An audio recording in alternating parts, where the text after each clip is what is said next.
Alright guys, welcome back to the B.A.F Garage YouTube channel. So today is going to be day number 2 of working on Mike's 66 Buick LeSabre. Today is going to be brake day, so we're going to get the drums off of this thing, try to get the disc brake conversion done. We have to get the booster and this master off, get it replaced. I think we're going to have to make up a couple of lines possibly. So yeah, we're going to check into all of that, and then we're going to look and see what we need to do to make these coilovers work as well. So let's roll the intro, let's get this thing jacked up, and let's get some drum brakes off.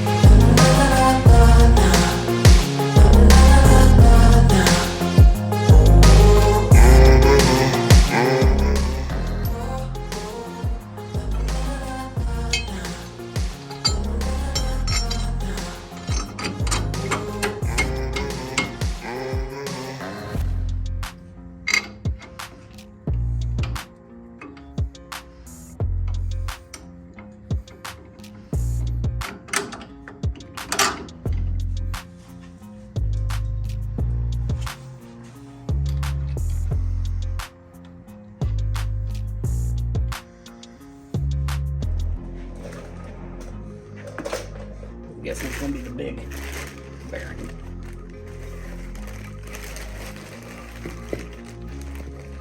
Yep.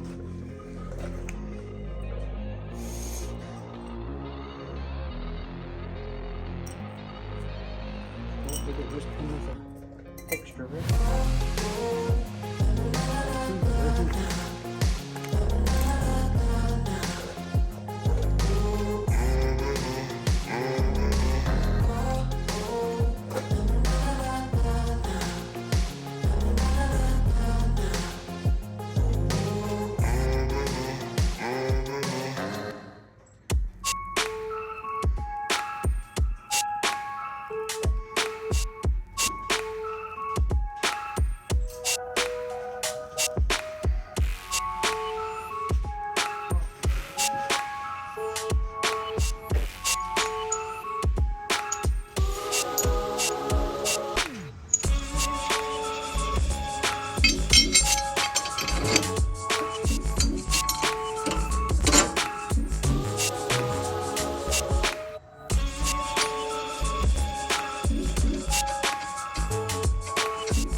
Alrighty.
All right, we got the disc brakes put on Mike's car here. This kit right here is an extremely good kit. I'd never heard of this place before. This Performance Online Inc. Couple of good things and a couple of interesting things. When I first put this together, I couldn't get this cotter pin to go in. I noticed that this front bearing was sitting out a little far forward. And in the kit that we got, there were a couple of races in there, even though there were already races installed. And it looks like the front one just needed to be switched out so that bearing wasn't sitting all the way down. So we got that taken care of. And the only other thing is the kit's supposed to come with 2 of these seals, because depending on the application depends on which one you need. And ours only had 1 set in them. But I do have to give them big ups, because I called them on a Saturday. They answered the phone. They gave me the part number, and I was able to run down to the O'Reilly's and pick a couple up. So, yeah, that's a pretty good little kit there. Next, we are going to... the brake lines here were so rusted they just broke. So we're going to need to make new ones of those, which is completely fine, because this brake booster and the master cylinder and the proportioning valve all got to go. We're going to replace every bit of that, and same thing on the other side. That line was so rusted that it just broke off, so we'll have to make us a new brake line to run over to the passenger side of the car. So yep, I guess it's about time to start tackling the brake booster stuff.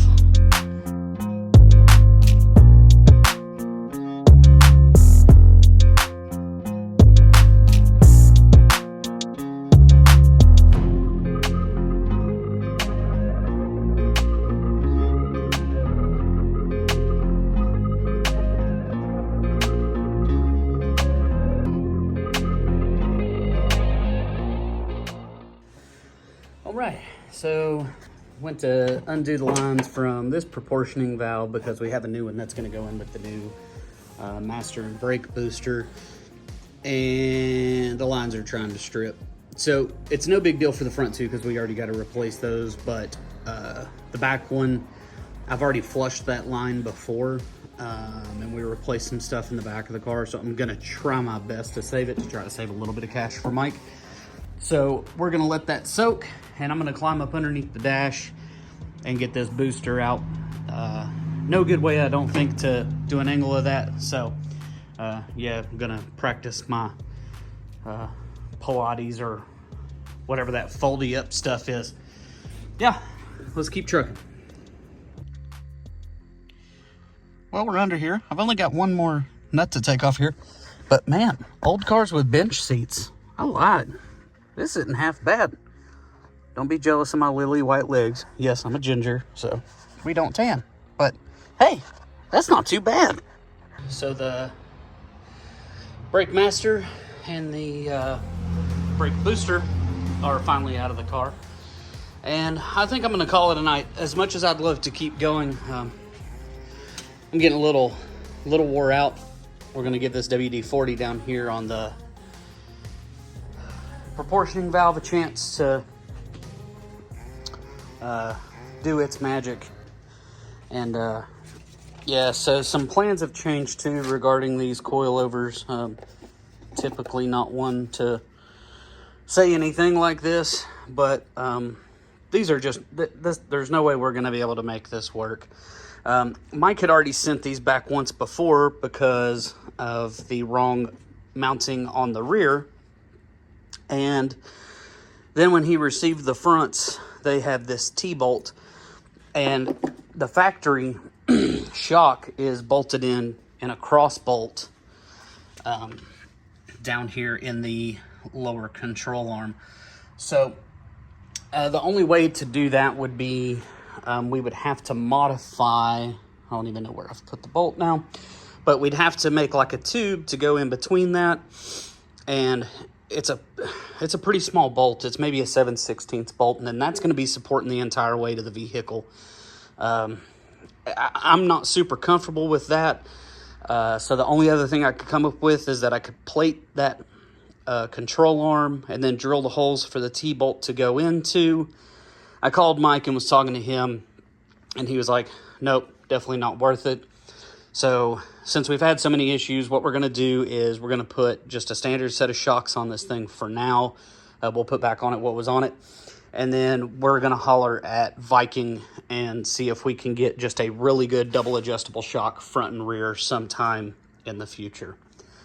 So now we need to discuss the plan, since it has been finalized for this thing. As you all know, we showed you the cam bearings that were really bad and the machine work that it would take to fix that block.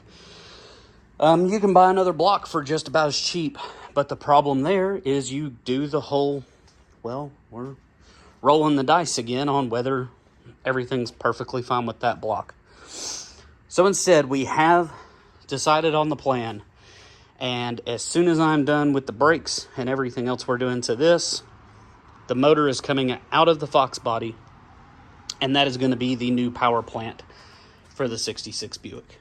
So Mike has got that from me as a long block, so cylinder heads, everything. The only thing we're going to have to trade over is his timing cover, because that's where the turbo drain is in his, and that custom oil pan. Other than that, he's taking my complete motor, and that's what we're going to do. So we have something special in the works for this. We're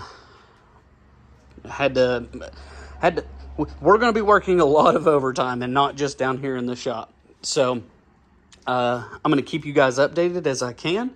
Hopefully we can have this guy done, up and running, and I'd say we'll miss a few weeks of just testing with the Mustang, but this car is going to be able to go cruise and be a good running vehicle, something reliable, something that's going to stop good for Mike, and that makes me extremely happy. And with the plan that we have for this thing, I think I'm going to be really happy with it as well, and hopefully me and Mike can go cruise the town and have a good time. So the last thing that I will touch on before we end this video is, you may have noticed that we got the fiberglass hood. I did not show anything with attaching any of that because Motion Raceworks already has a video on putting their Zeus rails in, which is what those are. And I am not a body guy. I've told you ever since we started working on the Camaro, I'm not a body guy. Trust me, if you look real close at this thing, it's not the best fitting thing, but I did what I could. So, yeah, let's close it off there. And the next time we get down here to work on this thing, we will try to get those brake lines broke loose, get the new booster and master cylinder put in, the brake lines done, wrap all that up, and get ready to get its new power plant out of this thing. Thanks, guys, for checking out the B.A.F. Garage YouTube channel. Please like, comment, subscribe. Tell me if you want to see something, or if I need to shut up on something and do something else. Appreciate you guys. Take care.